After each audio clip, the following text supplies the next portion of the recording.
Hi gang, Scott Davenport here, and today's video is prompted by a bunch of questions I've received over the last month to 6 weeks about image theft, protecting your work, and what to do when you find someone that has used your image without your permission. And I know it sucks, but it happens. It's unfortunately a reality of being photographers in this day and age that our images get used without our permission or without being licensed properly. So I want to talk about the service that I use. It's called Pixsy. Now, up front, I'm not paid by Pixsy. I don't work for Pixsy. I just use their service. As a matter of fact, I pay them to help me monitor my images. If you're not familiar with the service, I've written about them before, going back to probably 2016, 2017, when I first started using the service. They have a free plan. They have paid plans. You can check that out at Pixsy.com. They've got everything there. And getting your images loaded up into Pixsy or pointing Pixsy at your photos. I'm not going to go through that type of stuff here. This is not a full-blown, here's how Pixsy works. I want to show you what I do when I get into the service. I've got my images up there already, and Pixsy's been off scouring the web looking for matches. What are the things I'm really focusing on? So let me get myself logged into Pixsy here. And when you first log in, you get this grid of all the various matches. Now, there's 1,000 matches here. That's a lot of matches, and I'm not going to go through those one by one. But what's nice is Pixsy will sort these into a variety of things.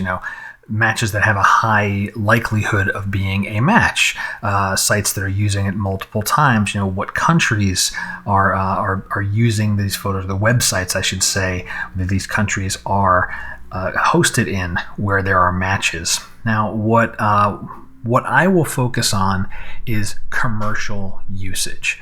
That is really when this isn't just the casual blogger that's decided to scrape a photo and use it, or image aggregation sites that just scour the web, grab a bunch of photos and throw them onto a page.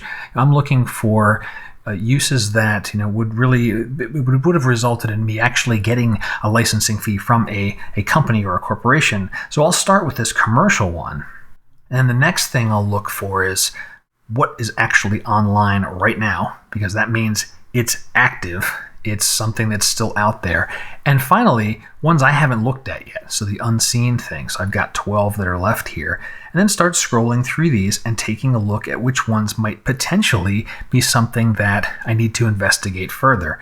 And really quickly skimming through, this one here is definitely my photo. That's actually my desk behind it, and I can even see the little glowing G-Tech disc that I have back there. So that's certainly a match. And so that one I would want to dig into further. I like to just use the little flag so I remember. I'll go back and take a look at my flagged photos and see, did this photo get used inappropriately, or was it something that I had shared years and years ago under Creative Commons or something like that. So there's some little homework I have to do. Scrolling down through here. Now this one here, this is like the potential pitfall. This is Zabriskie Point in Death Valley. A lot of people have this photo.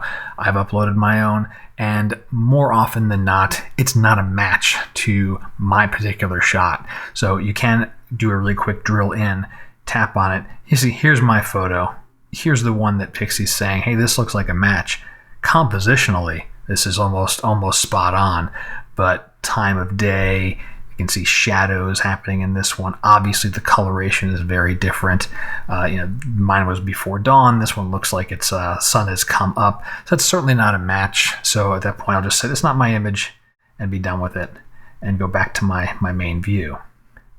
And scrolling through the rest of this, I'm seeing a fair amount of image aggregation type sites, and that's mainly what I'm finding here. Are things where I've either seen these pop up before and have investigated these particular sites where they're, honestly, sometimes they're fly-by-night things. It stood up, the site disappears in a couple of days. It's not worth the effort for me to go and try to seek out who's the admin or who's using the photo and so forth. But after I'm done with this kind of pass, I'll go look at those flagged images.